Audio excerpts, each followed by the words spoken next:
Sinabi sa ating mga opisyal ng pamahalaan, tutukan natin yung kaayusan, kapayapaan at kaunlaran ng ating bayan. Matagal nang nag-aantay ang ating mga kababayan na maging mas maayos daw po itong bansa.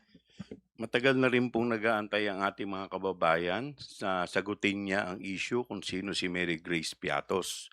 Matagal na rin po nag-aantay ang ating mga kababayan na siya po ay humarap at sagutin niya lahat ng mga aligasyon sa kanya sa impeachment. At matagal na rin po nag-aantay ang ating mga kababayan sa sagot niya kung saan po nakuha yung transaksyon na nagkakahalaga ng 6.7 billion na inilabas po ng AMLAC.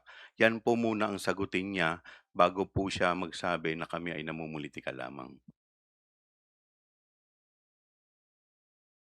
Um, Ayoko na sana dagdagan yung, binanggit ni, Congressman Joel 'no, pero, kailangan balikan din ho natin yung pong, binabanggit na wala ding ginagawa 'no, kasi hindi din naman po ito, totoo 'no. So, marami hong, iba't ibang mga interventions na ginagawa po yung pamahalaan para tutukan po yung, iba't ibang mga pang-ekonomikong mga usapin na kinakaharap po ng ating pong bayan 'no. So, may mga, tunguhin para doon sa pagpapataas ng sahod ng, iba't ibang mga rehiyon 'no. May mga tunguhin din po para tiyakin po na yung, pag-abot ng upper upper middle income status ay actually maranasan ng mga ordinaryo po nating mga kababayan 'no. So, hindi po totoo na consumed by, politics lang po yung pong, ginagawa ng atin pong, pamahalaan. May aktuwal na